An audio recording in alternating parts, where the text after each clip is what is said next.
मौला कायनात की बारगाह में मलकबत का नज़ाना मैं पेश करूंगा। उसके बाद जो साथियों को हुक्का में तराना वो पढ़कर हाजिर मुकम्मल। इसी ज़ौक़ के साथ इस मनकबत में जरा मिलकर शायर कह रहे हैं, सोना लगता है अली वाला। या जोश बढ़ाएं जरा, अली वाले बैठे हैं ना, जोश बढ़ाकर अली वाला कहना है। सोना लगता है अली वाला, चंगा लगता है अली वाला, सोना लगता है अली वाला।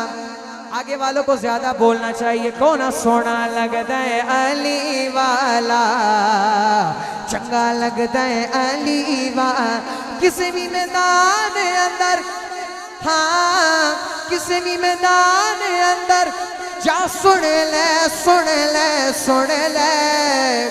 अली वाला बोले और नहीं हो पछदा अली वाला, नहीं हो पछदा अली वाला, सोना लगता है अली वाला।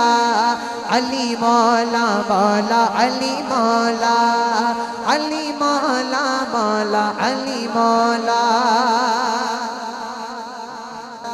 बात समझ लगे तो सुबहान अल्लाह कहना, लगे तो सुबहान अल्लाह। मैं हालाल शायर कह रहे हैं कि मैं हालाल, आखिरी शेर उसके बाद इंशाल्लाह तराना।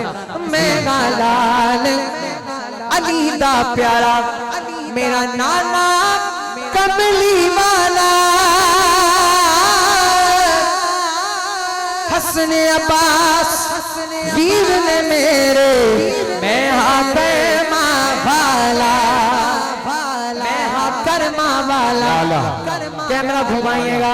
चढ़ के मोने हुसैन बोले नाना, क्या बोले? ऐथे सजदा अली वाला, ऐथे सजदा अली वाला। अली अली सोना लगदा है, सोना अली वाला। नारे रिसालत, माशाअल्लाह।